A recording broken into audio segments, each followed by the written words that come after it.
Muy buenos días, son las 6 de la mañana de este martes 24 de junio de 2014, esta es la hora de la verdad y estos son temas y asuntos que trataremos en la grata compañía de ustedes durante las próximas horas.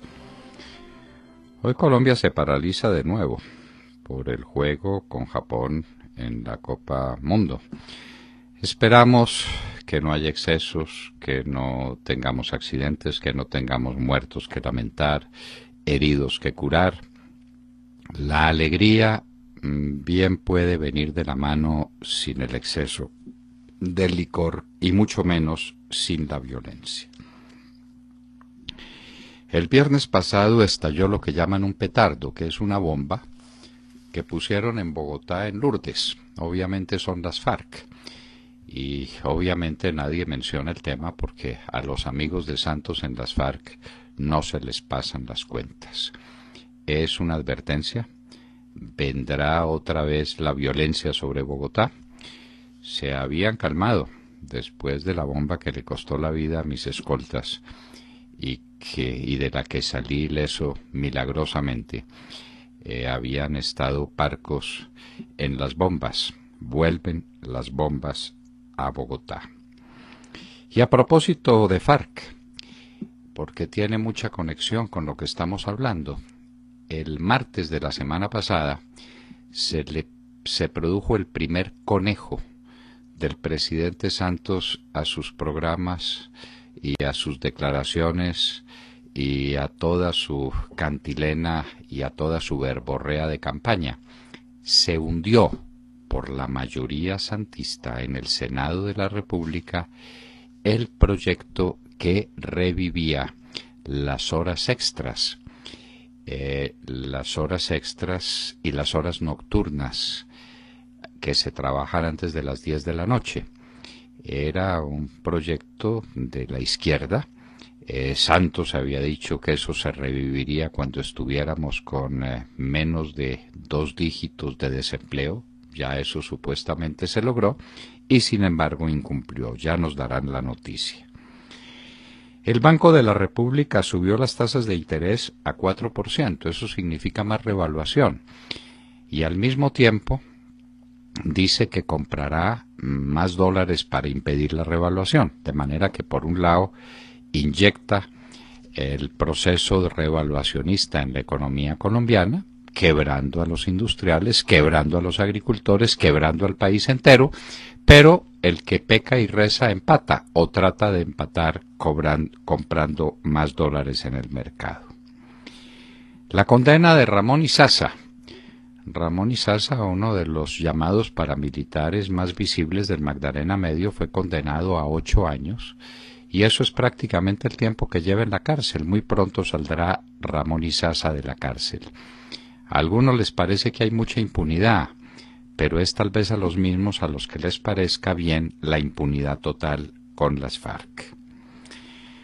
Jorge Luis Pinto y Costa Rica, una hazaña en el Campeonato Mundial de Fútbol. Y damos la noticia porque es un triunfo de un colombiano, de un santanderiano, que fue maltratado en la selección Colombia, lo sacaron por la puerta de atrás, y con un país que es población bastante menos que Bogotá, logra las hazañas que está logrando Costa Rica, ganándole a Uruguay y ganándole nada menos que a Italia. Ese ha sido el gran batatazo del Campeonato Mundial de Fútbol que consigue un compatriota nuestro, Jorge Luis Pinto.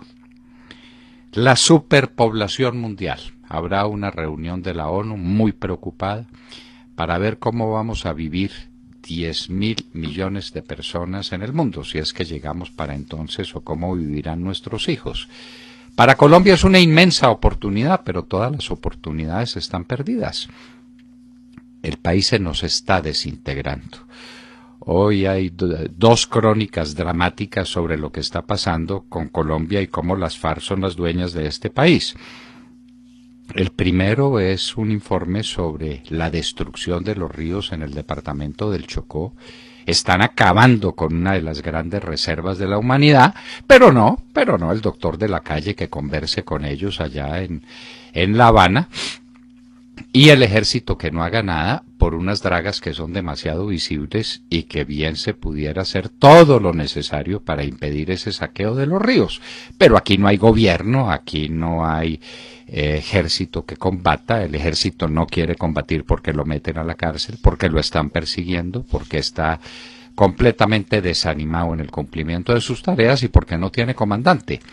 Eso es lo que está pasando por ese aspecto. Y por el otro, se ha venido a pique la producción de petróleo, que debiera estar en 1.200.000 barriles, está en menos de 1 millón de barriles por día.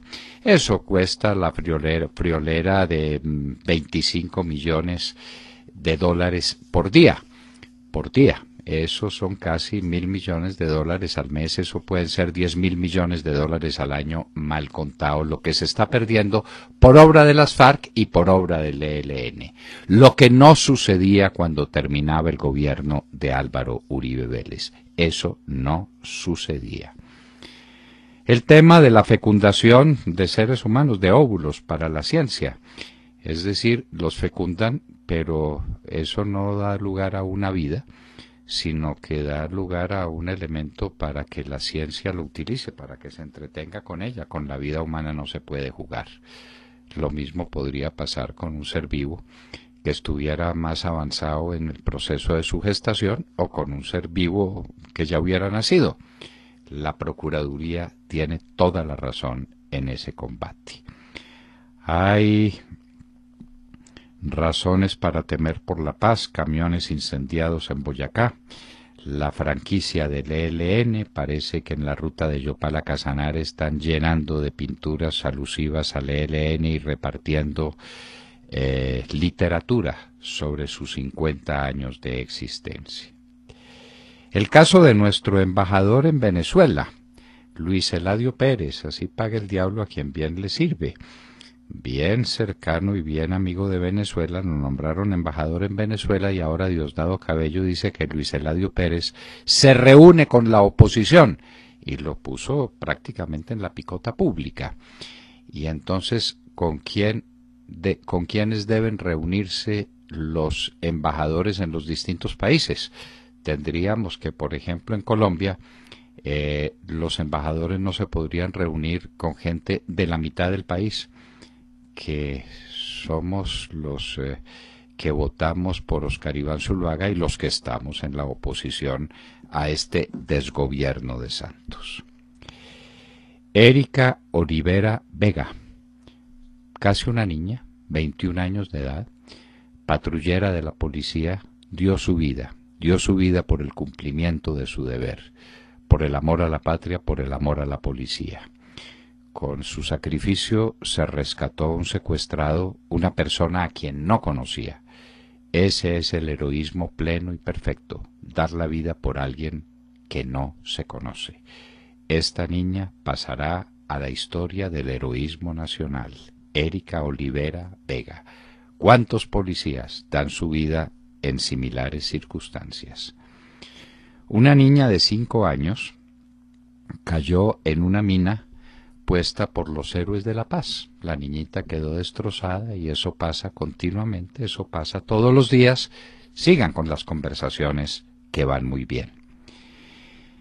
En Irak avanzan los suníes yihadistas. Los kurdos están en guerra. La situación de Irak es delicadísima. Jessica López nos hablará de ella más adelante. Gloria y ocaso de la monarquía española. Se llegó al trono Felipe VI en una ceremonia muy austera. No le pusieron la corona y eso estuvo muy bien. Ahí estaban la corona y el cetro como símbolos de una monarquía que tiene hoy otro designio, otra estructura. Claro, de acuerdo a los tiempos, las monarquías tienen que cambiar. Pero qué importante es para España la monarquía. Qué importante ha sido. Argentina está a 2 pasos del default. El problema con los tenedores de los bonos es un problema inmenso. Y eso que Argentina ha tenido una de las mayores bonanzas de su historia con los precios enormes de lo que produce, que es fundamentalmente comida. Argentina, un país que lo tiene todo, pero en ese todo está incluido la señora Cristina Fernández. Dios guarde a Argentina. Ahí están circulando otra vez por las redes sociales videos de cómo financió Chávez a Piedad Córdoba a través de una compañía colombiana de monómeros colombo-venezolanos y de cómo se han armado las FARC aprovechando la bobería de la paz allá en el Ecuador. Estas son las noticias más importantes que trataremos en la mañana de hoy. Y en Hoy en la Historia recordaremos a Felipe III, el tercero de los Felipes. Él sí, hijo de Felipe II. ¿Cómo es la historia de Felipe III? De todo esto y de mucho más hablaremos con ustedes en las próximas horas, aquí, en La Hora de la Verdad. Muchas gracias por todo, de verdad. Martes, junio 24 del año 14, son las 6:17. El recién reelegido presidente de los colombianos, Juan Manuel Santos, viajó a Brasil y luego a México sin responderle a la clase trabajadora colombiana por su primer incumplimiento, conejo. En el rosario de promesas que hizo durante su campaña, en lo que tiene relación con la devolución del pago completo de horas extras y dominicales a los trabajadores colombianos, a la clase trabajadora. La semana pasada, el Congreso de la República hundió la precitada iniciativa que había utilizado el entonces presidente candidato para unir la clase trabajadora a su campaña. Hecho este que le sirvió de trampolín a la señora Clara López y a su esposo como argumento para utilizar el piñón de reversa y acompañar a Santos en sus empeños reeleccionarios. Los senadores Jorge Enrique Robledo Castillo y Alexander López lamentaron que el presidente Santos haya incumplido su compromiso de campaña a solo 2 días de haber sido reelegido. El presidente del Congreso, Juan Fernando Cristo, tomó la decisión de hundirlo obedeciendo una orden presidencial, manifestó el senador Alexander López, ponente de la iniciativa. A Santos le interesaron los votos de los trabajadores, pero no le interesó devolverle los derechos. Santos prometió revivir el pago de horas extras. Es el colmo de la mezquindad, señaló también el senador Jorge Enrique Robledo Castillo. Doctor Londoño, el primer conejo, ¿qué dirá doña Clara López y su esposito? Que expliquen. A las 48 horas de haber sido elegido o reelegido presidente de la República, no se demoró mucho para traicionar. Es que no, se demoró mucho, doctor, porque usted sabe que él despierta traicionando a alguien. Él traiciona rápido. Entonces al presidente Uribe en el 2010 lo traicionó en el mismo discurso de posesión. A los trabajadores y a los partidos de izquierda que creyeron en él, los traicionó a las 48 horas. Había dicho en plena campaña, usted y yo y todos lo oímos, que ya con el desempleo bajando por debajo o situándose por debajo de la cota del 10%, que no habría problema en aprobar esta iniciativa. Pues 48 horas más tarde la mandaría a enterrarla. ¿Y sabe por qué, William? ¿Por qué, doctor? Porque eso supone costos inmensos para el Estado. Y también sabe por qué. Porque hubo una reunión de empresarios y le dijeron, durante la campaña, dijeron, usted nos tiene que arreglar esta promesa. Y les dijo, en menos de 48 horas tengo arreglado el problema. Muy bien, pero entonces a la izquierda le dijo que también le arreglaría las cosas a la inversa. En todo caso, ¿cómo hace? Exactamente 2 días después de reelegido, incumple su palabra. Otra cosa es si la iniciativa es buena o es mala, si sirve, no sirve para el país. Pero usted recuerde todo lo que persiguió a Óscar Iván Zuluaga con todo ese lo que tema. le decía. Óscar Iván Zuluaga fue uno de los senadores que más intervinieron en la eliminación de esas ventajas laborales cuando el desempleo estaba en 21% y amenazaba llegar al 25%. Era una situación desesperada. ¿Quién había dejado al país en esa situación? Juan Manuel Santos, ministro de Hacienda. Sí, señor. Del doctor Andrés Pastrana. Fue necesario tomar esa medida. Ahora, en plena campaña, fustiga a Óscar Iván Zuluaga por haberla tomado y promete que él sí revivirá esas ventajas para los trabajadores. 48 horas después los traiciona. Se demoró 48 horas. Usted dice que se demoró mucho, pero esa es la verdad. Sí, porque de manera que doña Clara López, a explicarle al Polo Democrático cómo fue su adhesión a Santos. ¿Y cómo va a ser para aspirar a la alcaldía de Bogotá? Teniendo eso de por medio, además. O sea, claro, y esa puede ser la cuota inicial, cuota inicial, y entonces dirá, no, es que las empresas colombianas están muy débiles, no son competitivas, no resisten más cargas laborales, ese es un discurso, pero entonces no utilice villanamente ese discurso en contra de Óscar Iván Zuluaga, no invite a los trabajadores a votar por él sobre esa base para traicionarlos 48 horas después. Jessica López. Muy buenos días, un cordial y feliz saludo para todos nuestros oyentes, 6:22 en la mañana. Les cuento que la noticia internacional, por supuesto, se sigue centrando en Irak. Estamos en un momento de extrema urgencia, un momento crítico para el futuro de ese país.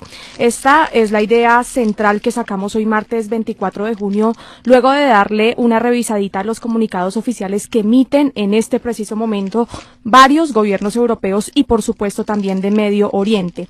En Irak las cosas empeoran con el paso de los días, siguen los ríos de sangre, de terror, los yihadistas de la terrible organización ultra islamista, hablamos del Estado Islámico de Irak, confirman que están cada vez más fuertes y que los sunitas seguirán mostrando su poderío en esta región del mundo. Hay que contarle a nuestros oyentes que este fin de semana varios centros de pensamiento ubicados en Europa principalmente sacaron informes realmente lamentables que indican que el Estado Islámico de Irak ha instaurado un reino del terror en Siria que incluye una ola de cadáveres, muertes, ejecuciones sumarias, detenciones arbitrarias, crucifixiones también y castigos corporales entre los que están, por ejemplo, que a un musulmán en Siria se le corten los dedos y se le ve con un cigarrillo en las manos, y la razón es que los sunitas extremistas del Estado Islámico de Irak consideran que el tabaco es perjudicial para la salud.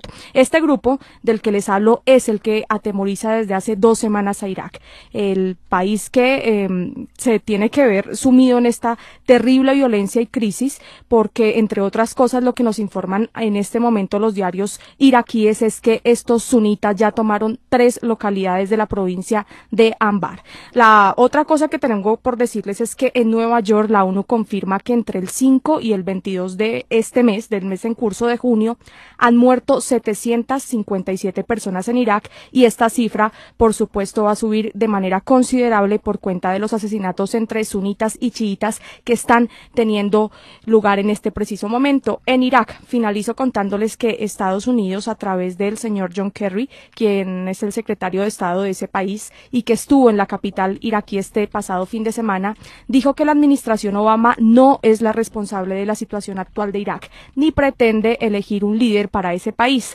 También le pidió a los dirigentes iraquíes superar las divisiones entre chiitas y sunitas, y este es un clamor que infortunadamente, y como era de esperarse, no es tenido en cuenta en ninguna provincia iraquí en este preciso momento. Recuerden, queridos oyentes, que Saddam Hussein, el terrible dictador de Irak, era sunita y tenía sojuzgados, y de qué manera, sojuzgados a los chiitas, que son mayoría en Irak. Esos grupos familiares, porque son grupos familiares, son mayorías en unos países, minorías en otros, y ahí hay unas relaciones muy complejas entre ellos. Pues los Estados Unidos le hizo la guerra a Irak, acabó con Saddam Hussein, impuso un sistema supuestamente democrático, la mayoría es de chiíes, pues no es de extrañar que los chiíes ganen las elecciones, son mayoría. pero los sunitas son de una violencia terrible y están respaldados por los yihadistas y por los que están en Siria y por los terroristas de todas partes. Un buen día Barack Obama dijo que ya daba por terminada su gestión en Irak y sacó sus tropas de allá. Resultado, esta guerra horrorosa que entre otras, Jessica, no mencionó usted el tema, que es la amenaza contra instalaciones petroleras. Ah, claro. Ya han bombardeado algunas. Ya la tienen bajo el control porque habíamos dicho en días pasados, el miércoles, si no estoy mal, dijimos que ellos estaban combatiendo para lograr tener el control de la mayor petrolera de ese país, las instalaciones petroleras. Pues en este momento la noticia es que ya lo tienen, ya tienen el control. Dicen los medios internacionales que este es el hecho más lamentable porque el gobierno iraquí, el del chiita Nuri al-Maliki, había prometido que él iba a hacer todo lo posible para evitar que ellos llegaran a tomarse el control, pues hoy ya efectivamente eso ocurrió. Es que tiene unas tropas mal entrenadas, ineptas, incapaces, se baten en retirada, que retiradas, repliegues estratégicos, ¿no? Así llaman a todas las fugas, las llaman repliegues estratégicos. Y la situación es cada vez más delicada en Irak, se puede ser un polvorín y los polvorines normalmente estallan. Qué cosa tan terrible es eso. Sergio Gel. Doctor Londoño, muy buenos días para usted, para todos nuestros oyentes. Pues abrimos esta corta semana hablando de una junta del Banco de la República que ya tuvo lugar para nuestra sorpresa, porque el pasado viernes se reunió la junta del Banco de la República y tomó decisiones. Aumentó la tasa de interés al 4%, un aumento de 25 puntos básicos en el que se tuvo en cuenta, según dijo el Banco de la República, la inflación de mayo, que estuvo por encima de lo estimado, y también teniendo en cuenta el dato de crecimiento del PIB, ese dato del 6.4%, que también, dice el Banco de la República, fue significativamente superior a lo que esperaban. No solamente tomaron decisiones frente a la tasa de interés de referencia, sino también a las decisiones con respecto al programa de compra de dólares. Se aumentó la compra de dólares entre julio y septiembre. La proyección inicial que había era de comprar 1.000 millones de dólares, pero ahora se aumenta a 2.000 millones de dólares. ¿A qué está jugando el Banco de la República? Por un lado, aumenta la tasa de interés, lo que hace que lleguen más capitales golondrina, sin lugar a dudas. Se vuelve más ¿cómo se dirá? Apetecible o atractivo, como apetecible, sí. Se vuelve más apetecible para los inversionistas. Y por el otro lado, pues tratan de sacar dólares del mercado aumentando el plan de compras de dólares. La pregunta es, ¿a qué están jugando? Por un lado, llaman más capitales golondrina, invitan a los que se quieren endeudar a que no lo hagan en Colombia, a que se endeuden afuera porque aquí es muy caro. Entonces traen más dólares, pero por otro lado le apuntan a comprar más dólares, aumentando el programa de compras a 2.000 millones de dólares entre julio y septiembre. ¿A qué juega el Banco de la República, doctor Londoño? Usted recuerda aquel viejo decir, el que peca y reza, empata.